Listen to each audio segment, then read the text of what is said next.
Good morning. आज हम लोग एसक्यूएल में पढ़ेंगे द इंसर्ट इनटू स्टेटमेंट का method 4। Method 4 is the combination of method 2 and method 3। तो जब हम मेथड 2 और 3 को कंबाइन करते हैं तो हमारा मेथड 4 आता है। तो उसको आज हम लोग पढ़ेंगे। सबसे पहले तो हमारा जो टेबल है उसको डिस्प्ले कराएंगे। एस्टिक फ्रॉम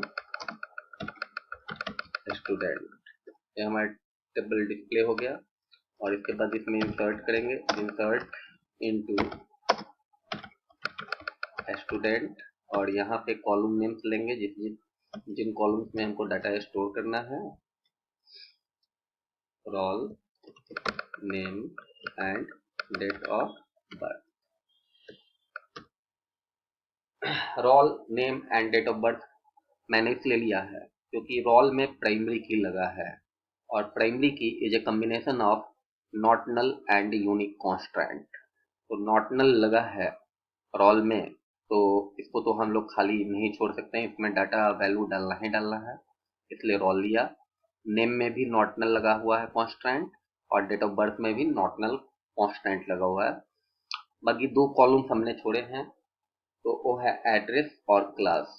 एड्रेस में डिफॉल्ट कांस्टेंट है, क्लास में भी हमारा डिफॉल्ट कांस्टेंट है, तो उसको हम लोग खाली छोड़ सकते हैं। खाली छोड़ने के बाद वो डिफॉल्ट वैल्यू ले लेगा। इसके बाद नेक्स्ट लाइन में लिखेंगे वैल्यूज। सबसे पहले and roll comma and name single quotes comma पे एंड डेट ऑफ बर्थ। ये हमारा मेथड 4 रन कर गया। अब वैल्यू डालेंगे। रोल 6 तक हमने लिया हुआ है तो यहाँ 7 डालेंगे। नाम हम लोग डालेंगे, डेट ऑफ बर्थ,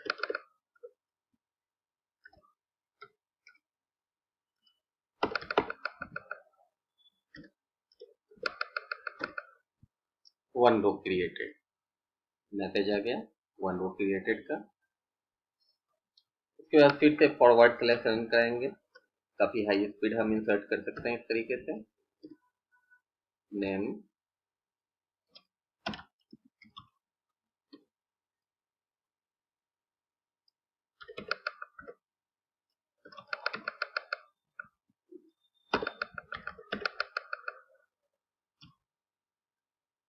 फॉर्मेट करेंगे तो परमानेंटली स्टोर हो जाएगा हमारे डेटाबेस के अंदर। एक फॉर्मेट हो गया। और फिर से टेबल को डिस्प्ले कराने के लिए जब भी जो डाटा वैल्यू हमने इंसर्ट किया है तो उसको देख लेंगे। सिलेक्ट एस्टिक फ्रॉम स्टूडेंट, ये हमारा डिस्प्ले हो गया। तो अभी मैंने इंसर्ट कराया रोल 7 अमिताभ, और यहाँ एड्रेस का वैल्यू नहीं दिया था तो यहाँ बाय डिफॉल्ट कांस्टेंट के थ्रू सीतामढ़ी आ गया। और यहाँ क्लास का भी वैल्यू नहीं दिया था तो ये भी डिफॉल्ट वैल्यू ले लिया बीसीए। और उसी तरह यहाँ रोल नंबर 8 इसी था, इसका भी एड्रेस हमने डाटा वैल्यू एड्रेस का नहीं डाला था तो डिफॉल्ट कांस्टेंट के थ्रू सीतामढ़ी आ गया। और उसके बाद यहाँ क्लास का भी हमने डाटा वैल्यू इनपुट नहीं किया था तो ये भी डिफॉल्ट वैल्यू दिखा रहा है बीसीए। तो इस तरह से हम लोग इंसर्ट कराते हैं। 4 मेथड है ओरेकल के अंदर डाटा को स्टोर करने का। अब इसके बाद है अपडेट स्टेटमेंट। मैंने बताया था अपडेट स्टेटमेंट का इस्तेमाल हम लोग करते हैं जहाँ पे इम्पटी है। यहाँ तो डिफॉल्ट वैल्यू दिखा रहा है, नहीं तो ऐसे ये इम्पटी है। तो अगर किसी वैल्यू को चेंज करना है या कहीं पे कोई वैल्यू डाला इनपुट किया ही नहीं गया है तो उस कंडीशन में हम लोग अपडेट स्टेटमेंट का इस्तेमाल करके अपने टेबल को अपडेट करते हैं। फॉर एग्जांपल मैं अभी दिखाता हूँ कि अगर अमिताभ का एड्रेस और क्लास अपडेट करना है तो किस तरीके से करेंगे। Update student set address equal to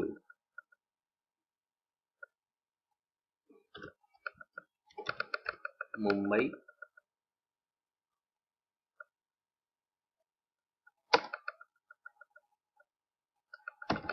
and class equal to B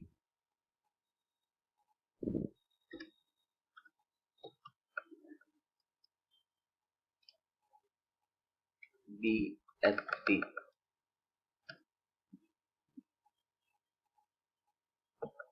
शायद यहाँ पे एंड परसेंट नहीं होगा, एंड की जगह पे कॉमा लेके देखते हैं, कॉमा।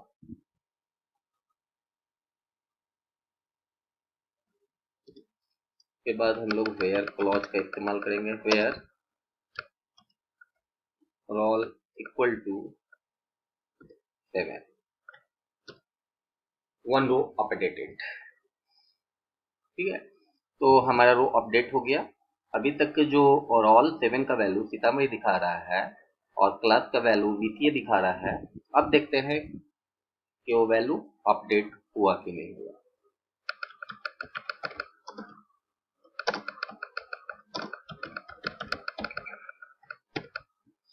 ये देखिए हमारा वैल्यू अपडेट हो गया। अमिताभ का जो कि एड्रेस सीतामढ़ी दिखा रहा था और क्लास का वैल्यू बीसीए दिखा रहा था, तो अब अपडेट होके एड्रेस मुंबई हो गया और क्लास बीएससी हो गया। तो इस तरीके से हम लोग अपडेट कर सकते हैं। दूसरी चीज जो अपडेट स्टेटमेंट में है वो है वेयर क्लॉज। अगर हम वेयर क्लॉज का इस्तेमाल नहीं करेंगे तो क्या होगा, देखते हैं कि अगर वेयर क्लॉज का इस्तेमाल नहीं होता है तो क्या हो सकता है। Update student set address equal to Mumbai, class equal to BSc, यहीं पे टर्मिनेटर डालेंगे। और अगर हम लोग वेयर क्लॉज का इस्तेमाल नहीं करते हैं तो एक स्टूडेंट का रिकॉर्ड अपडेट ना होके हमारे टेबल में जितने भी रिकॉर्ड्स हैं वो अपडेट हो जाएंगे। इसका मतलब है जो हमारा डाटा वैल्यू है टेबल के अंदर वो करप्ट हो जाएगा, खराब हो जाएगा। देख लीजिए, सेलेक्ट एस्ट्रिक फ्रॉम स्टूडेंट, इस सबका एड्रेस मुंबई हो गया और सबका क्लास बीएससी हो गया, तो हमारा सारा डाटा वैल्यू खराब हो चुका है। तो इसलिए हम लोग वेयर क्लॉज का इस्तेमाल जब भी अपडेट चलाएंगे तो उसके साथ वेयर क्लॉज का इस्तेमाल करना काफ़ी ही ज़रूरी होता है, क्योंकि अगर हम वेयर क्लॉज का इस्तेमाल नहीं करेंगे तो पॉइंटर को पता कैसे चलेगा कि किस रिकॉर्ड को अपग्रेड करना है। और उसका क्या होगा, टेबल के अंदर जितना भी डाटा वैल्यूज है सारा अपग्रेड हो जाएगा और हमारा डाटा खराब हो जाएगा। इसलिए हमेशा हमें अपडेट स्टेटमेंट के साथ वेयर क्लॉज का इस्तेमाल करना ही करना है, नहीं तो हमारे टेबल का सारा रिकॉर्ड्स का डाटा वैल्यू करप्ट हो जाएगा। अब फिर से इसको वापस लाने के लिए मैं कर लेता हूँ, फिर से वापस ले आता हूँ रोल बैक से, रोल बैक किया। अब हमारा डाटा वैल्यू जो कि खराब हो गया था तो फिर से पुराना वाला डाटा वैल्यू वापस आ गया। और इसमें क्या हुआ कि अमिताभ का भी जो, क्योंकि मैंने कॉमिट नहीं किया था और कॉमिट के बाद रोल बैक करेंगे तो रोल बैक काम नहीं करेगा। तो जब रोल बैक तभी तक काम करता है जब तक कॉमिट नहीं किया गया हो। एक बार जब हम कॉमिट कर लेते हैं तो उसके बाद रोल बैक नहीं किया जा सकता है।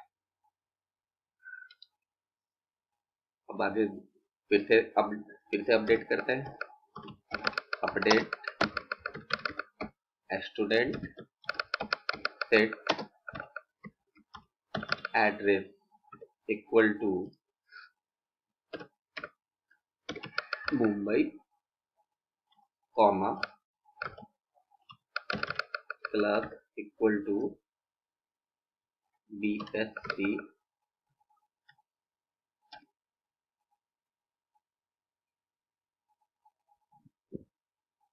और मुंबई में सिंगल कोट्स छूट गया है।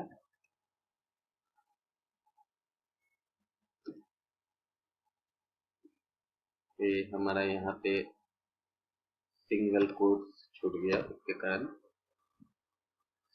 फिर से वही गलती हो गई, वेयर क्लॉज नहीं दिया। फिर से रोल बैक कर लेते हैं और इसके बाद फिर से हम अपग्रेड कर लेंगे।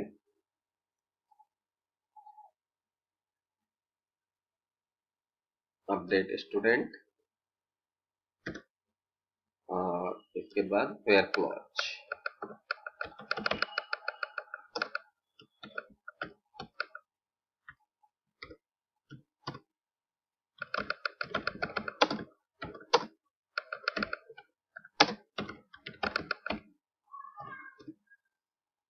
ठीक है, तो ये हमारा अपडेट हो गया। Roll number 7 Amitabh, address Mumbai और उसके बाद class BSc।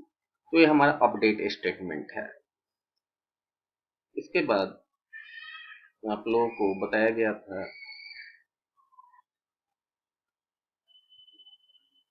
Update statement, selection and projection. कल मैंने आप लोगों को बता दिया था सिलेक्शन एंड प्रोजेक्शन के बारे में। हाँ, और उसके बाद जो हमारा सिंटैक्स है वो है सिलेक्ट डिस्टिंक्ट। सिलेक्ट डिस्टिंक्ट मतलब डिफरेंट डाटा वैल्यूज अगर हम निकालना चाहते हैं तो उसके लिए सिलेक्ट डिस्टिंक्ट का इस्तेमाल होता है। देखते हैं, सिलेक्ट डिस्टिंक्ट और इसके साथ कॉलम नेम देना होगा। एक ही कॉलम हम ले सकते हैं। Select distinct name from student. तो यहाँ जो जितने डिफरेंट टाइप्स के जो नेम होंगे वही दिखाएगा। सिलेक्ट डिस्टिंक्ट का इस्तेमाल किया जाता है सिर्फ डिफरेंट वैल्यू को देखने के लिए। जो रिपीटेड वैल्यूज होगा, मतलब सपोज हमारे डाटाबेस में नरेंद्र नाम का 2 स्टूडेंट है तो नरेंद्र एक बार ही दिखाएगा। अगर राम नाम के 10 स्टूडेंट हैं तो राम को एक बार ही डिस्प्ले करेगा, सिर्फ डिफरेंट वैल्यू दिखाएगा। अब जैसे कोर्स के बारे में देखते हैं, कोर्स को चलाते हैं तो क्या आउटपुट देता है, ओनली डिफरेंट कोर्सेस को ही दिखाएगा। सिलेक्ट डिस्टिंक्ट और उसके बाद ले लेते हैं क्लास फ्रॉम स्टूडेंट।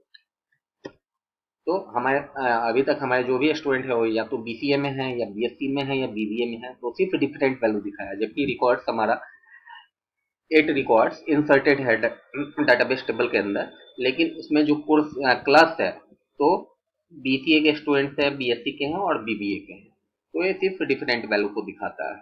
तो आज मैंने आपको बता दिया मेथड 4 के बारे में, उसके बाद अपडेट स्टेटमेंट के बारे में कि किस तरह टेबल को अपडेट किया जाता है, रोल बैक कैसे करते हैं रोल बैक के बारे में बताया, और उसके बाद सिलेक्ट डिस्टिंक्ट के बारे में आप लोग को बताया गया है। इसकी आप लोग प्रैक्टिस करेंगे। Thank you.